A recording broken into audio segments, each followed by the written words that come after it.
好多加拿大選民期待住嘅聯邦大選咧，終於設定咗喺4月28號星期一舉行啦。咁當然咧，我哋如果係18歲以上，亦都係加拿大公民嘅話，我哋就冇必要盡呢個嘅公民責任，就係去投票啦。但除咗投票之外，我哋又可以點樣為呢個嘅選舉去祈禱？又或者有冇啲係落實啲嘅行動，我哋亦都喺呢個過程當中可以參與嘅呢？所以喺呢個視頻當中，我會同大家分享5個大點，去幫助大家係可以一層一層咁樣咧，去領受點樣為加拿大去祈禱，同埋同時間咧，我哋確實有啲嘢咧係真係可以落實咁樣去參與嘅噃。5大點裏邊嘅第一點就係 pray strategically，有策略、有果效咁樣去禱告。咁當然啦，就唔係淨係話我中意邊個黨贏就求主俾佢贏，或者我中意邊個人咧做呢個嘅總理就俾佢做啦，唔係咁簡單嘅。我哋係需要咧了解下而家嗰個嘅選舉嗰個嘅走勢啦，或者嗰個軍情究竟係點樣嘅。嗱，要咁樣做嘅時候咧，我哋需要睇一睇一啲嘅民意調查。但係民意調查喺市面上而家有好多即係唔少咧，都係有啲偏差嘅，甚至有啲可能咧係造假都未定嘅。咁你話信得邊個咧嚇？再加上咧，其實民意調查係成日喺度改變嘅，因為佢係不斷咁樣去調查啲人嗰個意向啊嘛。咁可以係一日都未選都未落實咧，係可以改變嘅。但雖然係咁，不過咧呢啲數字有陣時咧都可以俾到一啲嘅指示我哋嘅。嗱，如果講到民意調查咧，有啲嘅禱告網絡咧就會中意用338canada.com 呢一個嘅 poll 啦。呢個係338canada.com 呢個嘅網站，你喺嗰個主頁當中見到有呢個嘅 Federal Projection，就係聯邦大選嗰個預測，你 click 入去就可以噶啦。呢個係聯邦大選預測嗰個嘅網頁啦，你會見到有2組嘅數字，喺你左邊係 popular vote 民眾嘅投票。其實呢個咧對於加拿大嘅選舉嗰個意義咧係不大嘅，因為咧就算喺加拿大嗰個嘅選舉嗰個過程當中，就算你攞到最多嘅 popular vote 咧，都未必一定係贏硬嘅。反而更加要睇就係呢個嘅 seat projection 啦，就係呢個嘅議會嗰個嘅坐席咧嗰個嘅預測。喺加拿大咧，我哋有343個選區，呢個係根據2023年嘅數字。咁啱咧，同一時間喺我哋嗰個嘅議會啊，即係我哋嗰個 Parliament 裏邊咧，都係有343個議席嘅。咁即係話換句話講咧，每一個喺佢個 riding 喺佢個議區係贏到嘅嗰一個嘅候選人咧，就當然就成為呢個嘅 Parliament 嘅一份子，即係佢有一個嘅議席啦。咁根據而家嚟講咧，因為我哋343個嘅議席啊嘛，咁所以咧，如果係攞到172個議席，即係邊一個黨都好咧，咁佢哋當然係一齊，唔單止係贏啦，仲成為一個嘅 majority 多數政府。咁根據呢個數字咧，而家咧嗰個預測就係自由黨咧係會可以 form 到一個嘅 majority 嘅政府，而咧呢個嘅保守黨就係跟住喺排第二位名啦。應該係攞到122個嗰個嘅議席嘅。咁當然頭先我都講過啦，我呢個咧係根據4月6號咧嘅嗰個嘅數字。到你睇到呢個視頻嘅時候咧，分分鐘咧啲數字已經係唔同咗噶啦。咁所以咧最準確嘅數字就係要你自己咧嚟呢個網站嗰度 check 一 check 啦。好。咁當你咧再係向下 scroll down 嘅時候咧，你就會見到加拿大嗰個嘅地圖啦，係按省份分啦。咁好明顯咧，顏色嘅區別就話俾我哋聽，究竟咧係自由黨領先啦，抑或咧係呢個嘅保守黨領先啊？咁你見到咧唔係藍咧就係紅啦嚇。咁所以其實咧今次嗰個選舉應該就係兩黨之爭啦。嗱，咁我哋睇一睇咧，就係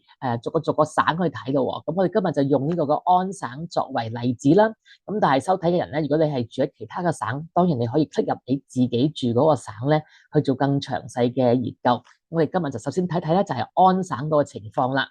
入到嚟安省呢一個嘅網頁咧，就見到自由黨咧係領先，係有應該預測攞到81個嘅議席，而保守黨喺第2名，應該攞到係37個議席。咁當然啦，安省咧係自由黨一個嘅重要大本營嚟噶嘛。咁如果你再往下 scroll 嘅時候咧，有啲好重要嘅嗰啲數字你係可以睇到嘅喎。就係原來呢度咧，佢會話俾我哋聽喺安省嗰啲唔同嘅區啊，呢個選區裏邊咧，究竟而家每一個選區嗰個狀況係點樣？嗱，咁你就可以咧按住呢個嘅 ABCD 咁排列咧，揾翻你所屬嗰個選區睇睇咧嗰個嘅狀況係點樣。我首先解一解先嚇，佢嘅嗰個預測咧就喺你右手邊度睇嘅。咁每一個選區咧，佢就可以話係乜乜乜 safe 或者係 likely 或者係 leaning，咁即係點咧？即係話原來有啲嘅選區佢嗰個預測咧就係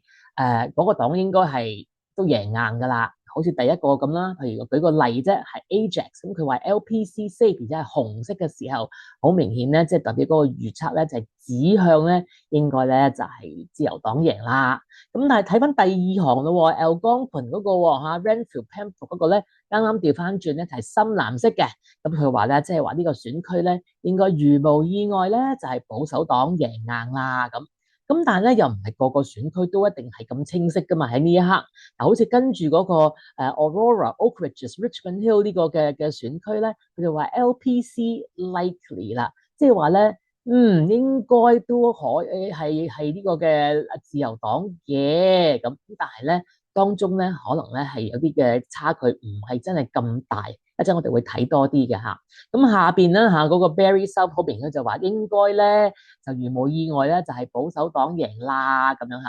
好啦，咁跟住如果睇到再落啲嘅時候咧，呢啲嘅3500咁個 Bay of Quinte 咧嗰度咧就話係 toss up，即係話咧兩者仲係即係爭得好緊要啊！究竟係邊個贏咧？仲好難分，但應該係呢兩個咧，即係自由黨同埋保守黨兩者之爭㗎啦咁樣啊。嗱，咁所以你見到咧，其實咧喺呢啲嘅唔同嘅選區當中咧，你就會揾到咧有啲我哋叫做咧係 swing riding 啦。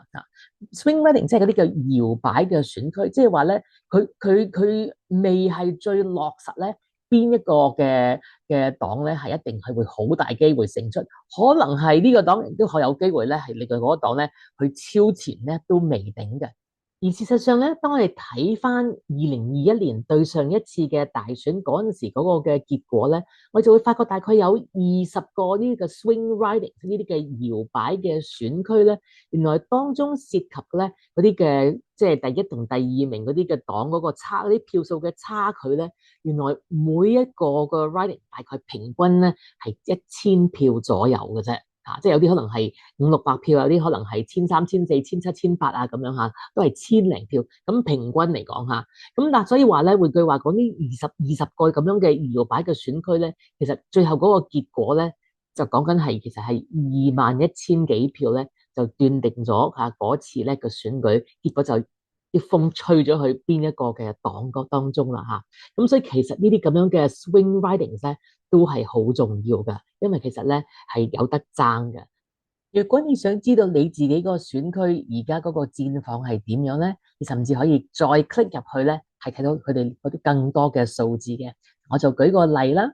譬如係頭先我所講呢個嘅 Aurora、Oak Ridges、Richmond Hill 呢一個嘅選區啦，而家就係話佢係偏向咧呢個 Liberal 咧，自由黨應該係會贏嘅。咁我哋睇睇嗰個情況究竟係點先。嗱，喺呢個嘅選區當中咧，個數字就話自由黨應該咧就係個預測咧係90%會贏嘅。但係你再睇下啲數字咧，又唔係咁簡單嘅喎。當你向下再去睇嘅時候咧，你就會見到喺呢度咧就講緊係對上一次2021年同埋2019年嗰陣時咧嗰兩個嘅戰況。嗱，2019年嗰陣時咧係保守黨贏咗，不過係就贏咗少少嘅啫，係贏咗0.5%。到2021年啦，係自由黨贏咗，其實都唔係贏好多嘅啫，都係贏2.7嗰個嘅 percent 左右嘅啫。咁究竟呢個2.7%又代表有幾多嘅選票咧？我就走咗去另外一個網站，就係 Elections Canada 嗰個網站咧，去查下啦。嗱，呢個咧就係2021年嗰個選區嘅結果，我哋睇下就係最左手邊啦，同埋最右手邊保守黨同埋自由黨兩者之間嗰個嘅結果啦。咁我哋咧就可以跟住咧就係一路係佢將所有嘅選票加晒落啦，去到最底嘅時候咧，咁跟住你就會發覺咧就係見到原來呢邊係19304票，呢邊咧係20764票，其實大家咧係爭咗1004票咧左右嘅啫。嗱，當你睇到呢啲民意調查嘅時候咧，縱使佢唔能夠係完全將個大圖畫話晒俾我哋知道，但係咧卻能夠俾到一啲嘅指示我哋，等我哋知道點樣咧可以係盡心啲追落去咧，為呢個嘅選舉去祈禱。都同時間咧，能夠俾我哋睇到咧，我哋可以點樣落實咧，去幫助我哋自己嗰個嘅小區嗰個候選人啦。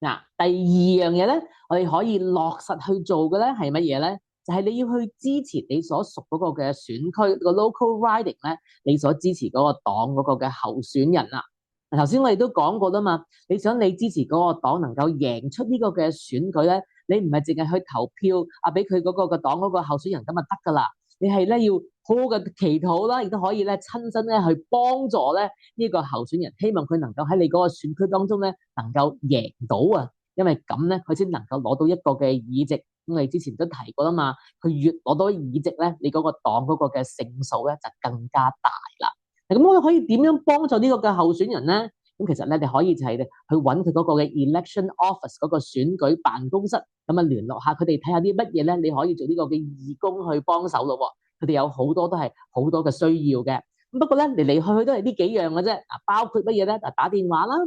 去掛嗰啲牌啦，即係嗰啲插牌啦嚇，喺人哋嗰個前花園當中啦，或者咧臨近呢個嘅選舉嘅時候咧，佢哋係好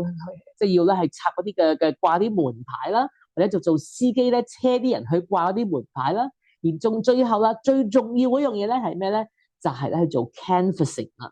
canvassing 咧係每一個候選人都需要好多好多義工咧去幫佢哋做嘅。咁咩叫 canvassing？即係嗰種嘅拍門咧助選啊。嗱，我以前咧就以為呢啲好簡單啫，咪拍個門，跟住咧就話我係邊個邊個代表乜乜乜，請你選乜乜乜，咁啊下一位係咁啦。嗱，原來咧唔係咁嘅喎，而家就好高科技，好有策略嘅喎。如果你要去幫助做嗰個助選員嘅時候咧，佢就會首先喺你嗰個手機咧，要你 download 一個嘅 app，一個嘅手機嘅程式。咁你個登記咗之後咧，咁就喺嗰幾個鐘，即係你去做拍勻嗰幾個鐘咧，就可以見到咧，你拍勻嗰幾條街嚇，每一個登記咗做選民咧嗰啲嘅門牌號碼同埋嗰啲人嘅名嘅。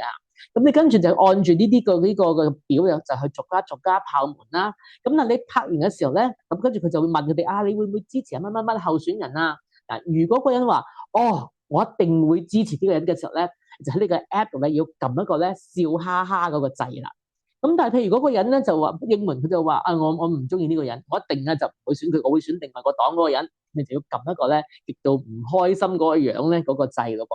咁又或者有啲人咧，佢話我唔知選邊個，我睇下點先，到時先選。我未決定嘅，OK？咁你就要撳一個咧係目無表情咧嗰個掣嚇。咁當然嗰啲人唔喺屋企，你就要撳嗰個 not home 嗰個掣啦。嗱，點解要咁樣做咧？佢原來咧，你嗰個程式就會幫你收集晒呢啲嘅資料嘅，甚至你嗰日朝頭早幾多個義工拍過幾多個門咧，佢即刻就可以即時睇到嘅。咁其實嗰個嘅競選嘅辦公室最緊要就係揾嗰啲咧係笑哈哈嗰啲嘅樣嚇。因為就代表住呢一班人咧係支持呢個候選人，咁所以到呢個 advance poll 即係預先提早可以俾你去選舉嘅時候咧，或者係直正係 election day 選舉日嘅時候咧，佢哋嗰班義工咧就會竭盡所能咧去揾翻呢班曾經係有個笑哈哈嗰個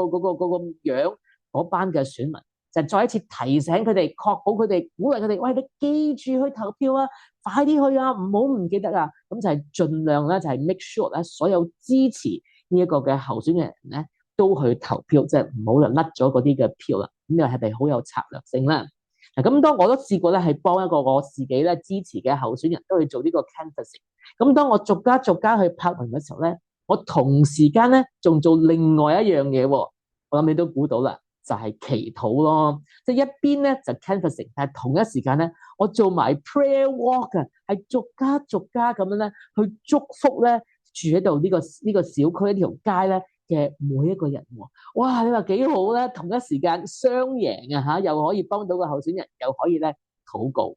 嗱，咁好啦，咁除咗呢個幫個候選人之外咧，另外仲有啲嘢可以落實去幫佢做嘅喎。其中一樣嘢咧就係佢咧成為呢個嘅 poll，即係選舉日嗰陣時候咧，嗰個嘅 poll worker，即係嗰個投票站咧嗰個工作人員。咁呢樣嘢咧，你就要去應徵嘅。去邊度應徵咧？就係呢個 Elections Canada 咧呢一個嘅網站嗰度咧，話你要做呢個嘅 poll worker 啊，咁你就要填少少你自己嘅資料。咁如果佢覺得你係合適嘅話咧，佢就會揾你啦。咁當然如果佢話唔合適，佢就唔會通知你噶啦。嗱，如果有幸俾佢揀中嘅時候咧，我哋就可以坐咗喺嗰個嘅投票站裏邊。咁啊，成日都係幫助整個嘅投票嘅程序啊嘛。最重要咧，我哋可以一邊做嘢，一邊個心裏邊點啊又係可以祈禱啦嘛。見到乜嘢就按住我哋上帝所俾我哋見到嘅，就係不斷咧為嗰個投票站祈禱。你諗下，如果我哋好多個投票站咧，都係有弟兄姊妹喺度做嗰啲嘅 poll worker，哇！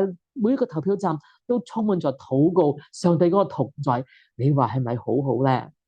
最後仲有一樣嘢咧，就係做呢個嘅 scrutineer 啦。scrutineer 咧，即係嗰啲嘅監票員啊。咁每一個嘅候選人咧，當我哋喺投票站咧度點票嘅時候咧，佢都係想有人代表佢咧嚟監票，咁就係確保咧整個流程咧都係順順利利跟晒規矩咁樣啦嚇。咁所以咧，我哋都可以咧係同佢嗰個嘅候選人講，呢個時候就可以派我哋咧去某某個投票站嗰度咧做嗰個監票嘅工作啦。咁有啲嘅人咧，佢哋喺特別係幫呢啲嘅候選人咧，好多時佢哋未必咧，亦都係即係更加有策略咧。可能佢見到佢自己嗰個嘅選區咧，可能一睇翻呢啲資料啦嚇，啲數字啦，或者係過去嘅選舉一啲唔同嘅 history 啊歷史嘅數字啦，可能佢話誒我個選區咧都係贏硬嘅，或者可能佢話我個選區咧就都係輸硬，冇乜盼望噶啦。咁可能佢話我啲精力咧就唔喺呢個選區啦。反而我就去幫一啲咧，頭先我所講嗰啲叫搖擺選區啊嘛，啲 swing riding 啊嘛，嗰啲咧可能隨時可以揈到去另外一邊噶嘛，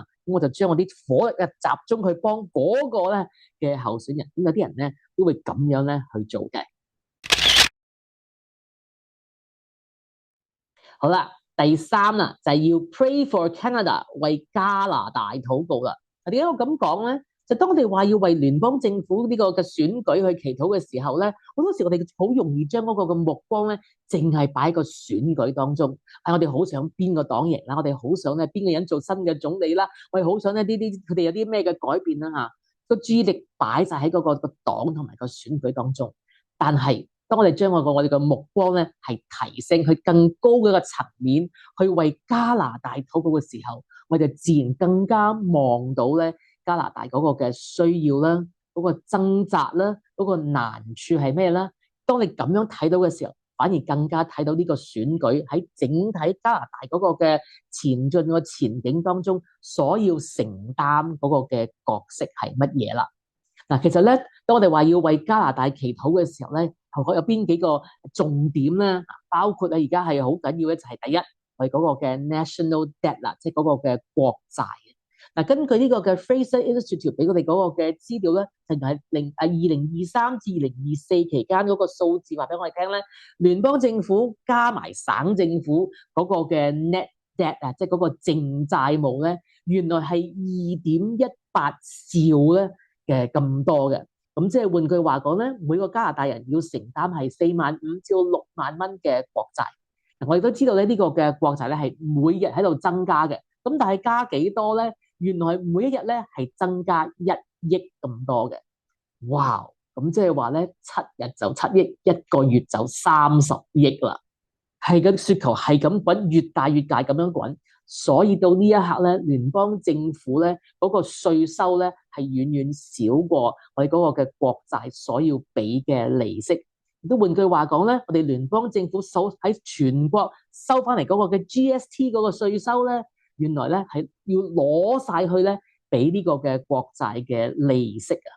嗱，有公開樓嘅觀眾都知道啦。如果我個個有個按揭，我淨係一路都係俾利息，完全咧冇去俾還嗰個本嘅時候咧，哇！咁啊一世俾嗰個嘅債務咧就係捆綁住。而家加拿大就係個咁樣嘅局面。過去呢個國債一路係咁滾咁多年嘅時候咧，我哋確實咧係需要有一個嘅回轉，一個嘅 turnaround，因為如果唔係咧，遲早真係會大爆煲。所以真係好要禱告咧，上帝真係憐憫我哋，俾我哋有一個嘅新嘅契機，可以扭轉咧呢一個局面。我深信咧係只有上帝先能夠係做得到嘅啫。好啦，第二樣嘢我哋要祈禱咧，就係我哋而家領受到喺加拿大咧，我哋喺人民當中有好多嘅恐懼，特別係對於呢個嘅關稅啦，所帶嚟種種嘅民生一啲嘅衝擊啦，經濟嘅影響啦，會唔會影響工作，甚至可能工都冇得做啦，通脹啊各方面咧，啲人係好憂慮，已經唔夠錢使。但當我哋一驚嘅時候咧，好容易咧就唔理智噶啦，一驚嘅時候咧，我好容易就做一啲嘅愚昧啦，甚至係錯誤嘅決定。而且當我哋驚嘅時候咧，我哋好容易就淨係望到我哋認為嗰個嘅問題，就睇唔到咧嗰個大局。我哋唔識可以退後一步去睇個更大嘅圖畫。其實而家我哋加拿大嘅人民咧，有啲就係咁樣啦。我哋以為好擔心嗰個嘅 tariff 嗰個關稅，所以一味就係關稅嘛，其他嘅問題都睇唔到。我哋只諗就係總之邊個能夠解決到嗰個關稅咧，嗰個就係加拿大嘅救星，唔係加拿大嘅救主。咁當然唔係啦，因為我都深信其實咧，就算邊一個人做過我哋嘅新總理咧，佢都唔會係加拿大嘅救星，唔係加拿大嘅救主，因為我哋救主只有一個，就係耶穌基督佢自己啫。所以我哋需要係祈禱咧，讓主上帝個平安啦，佢嗰個嘅真理啦，臨到我哋加拿大人，以至我哋嗰個眼睛咧，唔好被好多嘅謊話咧係去蒙騙啊！其實而家傳媒裏邊有好多好多嘅謊話，有一啲嘅傳媒已經係成為咗一啲嘅黨嗰個嘅喉舌，俾佢控制咗。所以我哋有陣時咧，唔好淨係睇嗰啲大台啊，要睇一睇咧，有啲其他嘅啲嘅唔同嘅平台，攞啲中肯啲嘅意見。最緊要我哋求主要幫助我哋打開我哋個心靈嘅眼睛，至我哋能夠咧係睇到真正咧嗰個真實嘅情況係點樣嘅。好啦，第三樣嘢我哋要為到加拿大祈禱咧，我諗好多人都聽過啦，就係舊年年底嘅時候，自由黨曾經咧就係倡議咧，就係話要考慮咧撤除咗好多宗教團體咧嗰個非牟利團體嗰個嘅身份 non-charitable 咧嗰個 status 嘅。嗱，你唔好諗住咧話啲咁樣就都唔係咁大問題，即係最多咪出唔到呢個退稅嗰個收條啦。嗱，唔係咁簡單嘅，唔單止出唔到呢個退稅嘅收條，更加大鑊嘅咧就係如果嗰個嘅宗教團體係擁有錢啦，或者咧係嗰啲嘅物業嘅時候咧，全部要打翻晒稅。唔單止係咁，打完晒稅之後，如果佢仲有餘額剩嘅話咧，政府係有機會係充公晒嘅。嗱，咁當然啦，而家因為選舉大選嘅問題啦，所以呢個咁樣嘅議題已經暫時將佢擺埋咗一邊啦。但係當我哋選舉完之後，好多嘅塵埃落定嘅之後，呢啲咁樣嘅事幾時會再出現翻咧？幾時會再死灰復燃咧？我哋只可以就係求主憐憫啦。大家見到啦，頭先我哋已經覺得有3樣大事咧，要為加拿大祈禱啦。但其實咧唔止咁少，仲有好多好多嘅。今日呢個視頻唔夠時間，都冇機會咧同大家逐一講下。但係如果你係成為我哋嗰個嘅 Knee Soldiers Team 膝蓋兵團嘅話咧，你就會每2個禮拜收到我哋寄俾大家嘅嗰個嘅 Prayer Newsletter， 一個嘅禱告嘅通訊，我哋叫做 Flow。咁每2個禮拜咧，我哋會將喺而家加拿大面對一啲嘅難題啊、需要咧，都擺喺呢個嘅通訊錄裏邊咧，讓大家可以跟住咧逐一咧嚟祈禱嘅。嗱，無論點都好啦，當我哋祈禱嘅時候咧，我哋首先要記住咧，就係我哋咧由初嘅將個注目擺咗喺呢個嘅選舉聯邦選舉當中嚇，慢慢咧，我哋要更上一個層次，就係為呢個加拿大祈禱啦，係咪啊？咁但係見到加拿大種種嘅難處啊、需要啊、弱點嘅時候咧，我哋就要個目光咧再褪後一步，就係望到困難之上咧嗰個嘅上帝。冇錯，無論呢刻我哋覺得加拿大有幾咁困難都好，我哋要深信，亦都要宣告咧，上帝依然俾加拿大咧，對加拿大嚟講咧係有佢自己嘅計劃。上帝係對加拿大嚟講係有佢嗰個獨特嘅命定俾我哋呢個嘅土地，有佢嗰個使命俾我哋嘅國家咧係需要咧去承擔嘅。所以當我哋祈禱嘅時候，我哋一定要再升華去到更高嘅層次咧，望到究竟上帝今日喺度做緊啲乜嘢，佢嘅計劃又係啲乜嘢。所以好多時當我哋祈禱嘅時候咧，我哋好容易咧將嗰啲嘅盼望擺晒落某一個嘅政權、政黨或者係某一個嘅政治人物當中嘅。如果嗰個政黨或者嗰個政治人物係贏咗嘅，我就覺得哇，咁以後呢個國家咧就好有盼望啦，正啦，發達啦咁樣。但係話相反，如果嗰個政黨或者嗰個人係輸咗嘅話咧，甚至我哋可能覺得咧就係哎呀，咁呢個世界呢個國家咧就冇希望啦，慘啦咁樣嚇。我哋千祈咧唔好咁睇，咁樣咧就係將嗰個嘅政黨嗰個政治人物咧凌駕咗喺上帝之上。我哋反而要調翻轉嚟睇，就係話今日雖然加拿大有咁多嘅問題，但係因為我哋有一個愛加拿大嘅上帝，而且佢係有計劃嘅，對加拿大嚟講係有使命嘅。所以今日喺我哋嗰個嘅選舉當中，無論發生咩嘅事都好，大事小事，我哋認為好嘅事、唔好嘅事，完完全全都要順服喺上帝俾加拿大嘅使命同埋計劃之下。即係呢個嘅整個選舉嘅過程咧，係調翻轉嚟睇，就係要順服喺上帝嗰個掌權之下。我哋要咁樣睇咧，就能夠更加清楚知道我哋個真正嗰個盼望咧，係嚟自上帝。所以你見到嘛，我哋嘅祈禱嘅時候咧，係一個層次一個層次一個層次咁祈禱，由為聯邦選舉祈禱升華到為加拿大祈禱，跟住再高嘅咧就係我哋要 pray as citizens of Kingdom Heaven， 即係我哋話咧，我哋作為咧天國嘅子民咧嗰個身份咧嚟祈禱，亦都係我哋係第四點啦。好啦，第四點啦，就我哋要以天國嗰個子民嘅身份咧嚟為呢個選舉為加拿大祈禱。咁即係點咧？即係話，頭先我哋都講過，選舉啊係要無論嗰個結果係點都好啦嚇，係要順服喺上帝對加拿大嗰個嘅命定啊，嗰個旨意嘅計劃之下嘅時候咧，我又能夠睇到呢個選舉咧，只係加拿大上帝要回轉啊，要 turn around 呢個嘅加拿大，要復興加拿大咧嘅其中嘅一部分，而唔係全部。咁又啱嘅喎，因為就算我哋選到一個我哋大家都好心滿意足，都好感恩嘅一個新嘅政府，無論點都好啦嚇。就算佢之後佢哋所行嘅一啲嘅措施啊、立例咧，我哋從上帝聖經個角度嚟講，覺得呢啲都係合宜嘅。就算係真係咁樣嘅時候，呢啲嘅事咧都未必能夠持久 sustainable。點解咧？因為仲欠有一樣嘢，就係人心嘅改變啊！因為今日我哋好多時睇一啲嘢，我哋覺得話呢啲係好嘅事，因為我哋從聖經嘅角度去睇啊嘛。但係唔係世界上加拿大所有人咧都能夠從聖經嘅角度，聖經講過俾我哋聽啦。其實好多啲世界嘅人咧係按住自己嘅心意、自己嘅血氣，好多呢個嘅悖逆嘅靈去睇好多嘅嘢嘅時候咧，聖經就好清楚話俾我哋聽，世界咧係睇呢啲好多時咧好嘅嘢睇為係乜嘢？係唔好嘅。反而而家啲嘅邪惡唔好嘅嘢咧，世界卻看為咧係好嘅，係咪啊？所以當我哋話呢個係按照聖經真理而做，真係太好啦咁樣嘅時候咧，未必人人喜歡嘅。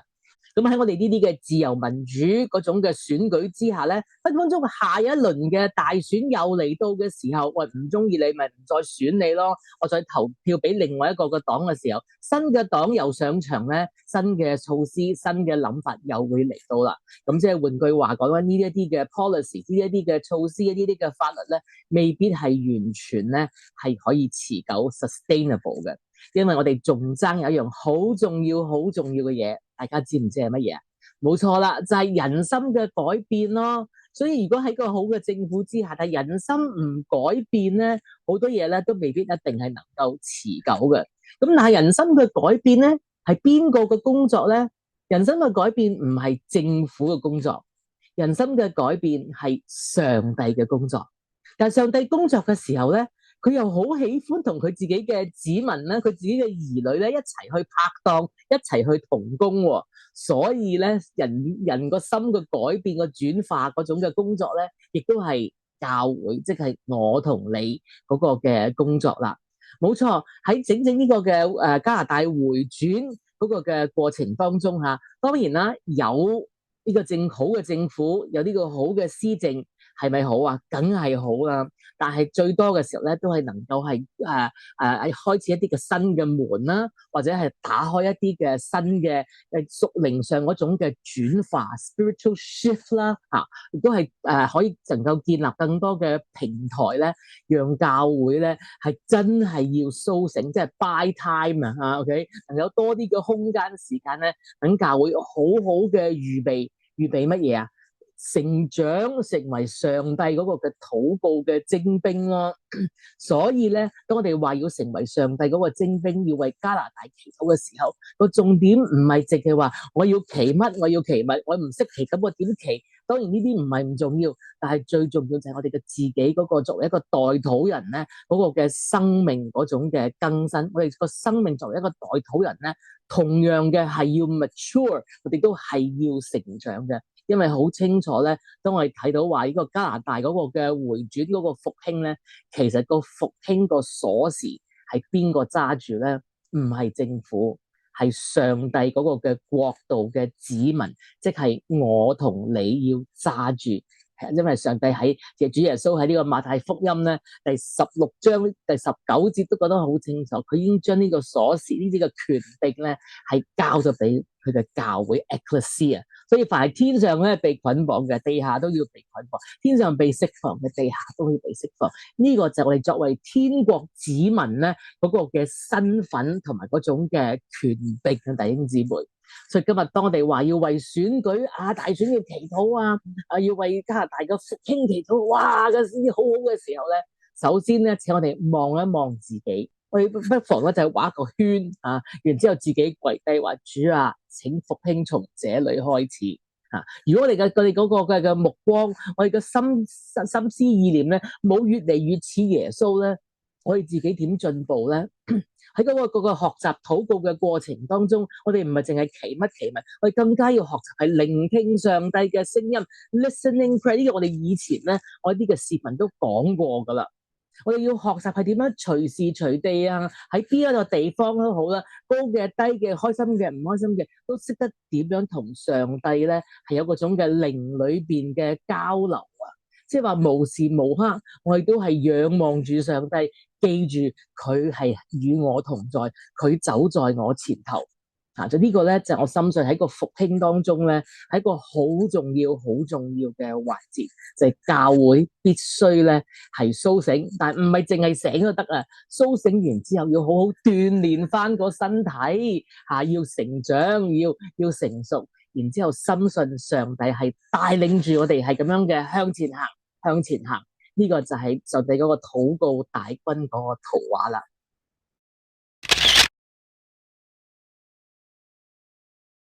好啦，到最後第5點啦，就係當我哋話要為加拿大去祈禱嘅時候咧，我哋要知道呢個嘅祈禱唔係一個嘅 sprint， 唔係一個短跑，但係一個嘅 marathon， 係一個長跑。冇錯啦，為加拿大禱告咧係需要好多嘅韌力噶，唔係淨係咧祈1、2次就得噶啦。所以佢哋今次咧為加拿大呢個嘅選舉去祈禱咧，唔係淨係哇選舉咧就係祈啦，咁選舉完咧咁就可以收工啦，就唔使再祈啦。其實咧唔係嘅，為選舉祈禱咧，只不過係一個啱一個開始啫。之後仲有好多好多事咧要繼續嘅去守望嘅。嗱，當我哋講話為加拿大祈禱嘅時候咧，當然有陣時我哋可以係一個人自己屋企祈啦，有陣時我哋可以咧3、4個人咧一小隊咁樣去祈啦咁但係當然咧，亦都可以有時咧，我哋係需要咧係大家係走埋一齊咧 assemble 連結成為一大班人咧一齊咧咁聚埋咧去大大嘅去禱告。而4月27號咧就係一個咁樣嘅時機啦。4月27號咧，我哋嗰個 God Keep Our Land 呢個嘅選舉嘅 Prayer Watch 禱告守望日咧，就係啱啱喺我哋嘅大選之前呢個前夕咧，我哋就希望係 call 所有嘅唔同各方嘅弟兄姊妹咁今次係邊個 call 咧？除咗我哋加拿大禱告之家 Canada House of Prayer 去 call 之外咧，我哋連同4個其他嘅唔同嘅事工咧，我哋係一齊連結當然我哋大家睇嗰個異象咧，都係好相同嘅我哋一齊連結，要喺呢個嘅多倫多嘅城市呢個大多市當中咧，係呼籲眾弟兄姊妹無論你係講咩語言都好，你係咩國籍都好，你係咩年紀都好，我哋實在要走埋一齊咧，係大大嘅去禱告。咁當晚咧，我哋會有當然係站喺破口度代求嘅時間啦。都會有宣告嘅時候啦，我哋會有原住民咧嚟帶領我哋禱告啦，我哋亦都有係猶太裔嘅牧者啦，阿拉伯裔嘅牧者啦，好多唔同嘅帶領人咧一齊咧，我哋有嚟祈禱嘅。咁當然大家都有機會咧，係以你自己嗰個嘅舒服嗰個語言咧，係一小組咁樣咧一齊嘅係去禱告。咁嗰晚咧都係好嘅敬拜，因為敬拜同埋禱告其實咧係一回事，係分唔開嘅。我哋深信嗰晚當我哋咁樣一齊招聚大家嚟祈禱嘅時候咧，我哋會深深嘅係經歷到上帝嗰個嘅大能，上帝嗰個同在佢要點樣出現咧？我控制唔到，亦都唔知道。但我哋深信咧，佢必然咧係俾我哋能夠係遇見佢，係 encounter 佢嚇。咁嗰晚咧就係6點半至到8點半左右啦嚇，就喺呢個嘅 Willowdale 嘅 Pentecostal Church，呢個係佢哋間教會咧係借嗰個場地俾我哋嘅啫。咁呢個地方就係喺呢個嘅Steele Inn Common 啦，就係呢個Young 同埋 Bayview 兩者之間嘅嚇。咁就係星期日4月27號。咁可能嗰晚咧，我哋係話哎呀食飯時間喎，唯有咁啊食早啲飯啦，或者係甚至係禁食啦。同埋咧，我深信如果係咁重要嘅一個日子咧，就算有其他嘅事咧，就係放呢一晚咧，我想鼓勵大家將呢啲其他嘅事可唔可以擺低佢，擺開佢，我哋專注咧，把呢個喺一個重要嗰個 priority 當中咧，一齊咧嚟禱告嚇。咁詳情咧，你可以去我哋嗰個嘅網站咧，under 呢個 events 呢個嘅 tab 咧，就可以揾到詳情，同埋咧必須係要咧係報名嘅。OK，好啦，嗱，咁我頭先我哋話過嘛，呢個唔係淨係一次祈禱啊嘛，咁今次即祈完之後咧，咁繼續要陸續有嚟嘅喎，所以亦都鼓勵大家同時咧係 sign up 嚇，參加成為我哋呢個嘅禱告嗰個團隊嗰個膝蓋兵團咧 Knee Soldiers Team， 3至4個人咧就可以成團噶啦，揾埋2-3個朋友或者小組嘅朋友，就可以成為一個 team。嗰個嘅最低嗰個嘅最少嗰個期嘅嗰個requirement 咧嚇，需要就係大家咧係每個禮拜最少1個小時咧係為加拿大祈禱嘅。喺邊度祈啊？你自己揀啦。你哋總之大家一齊同意話邊一日啊，邊一個時段線上嘅實體嘅，呢個完全你哋自己定奪。唔知道點祈？哎呀，好有心祈，不過唔識祈喎。唔緊要，我哋會有訓練，我哋會有好多嘅支援俾大家嘅。其中一樣嘢咧就係每2個禮拜，我哋會email 一個嘅禱告嘅通訊，叫做 Flow， 係將好多加拿大呢刻需要被禱告嘅一啲嘅事項啊，同大家嘅去分享。我哋知道咧可以點樣清晰嘅、有效果、有策略嘅去為加拿大禱告。好啦，咁我哋希望咧，我哋係4月27號咧，可以到時見到大家。唔好淨係自己嚟啊，帶埋一啲嘅弟兄姊妹，你認識嘅朋友咧，鼓勵佢哋，我哋一齊嚟咧禱告，經歷上帝嗰個奇妙嘅大能。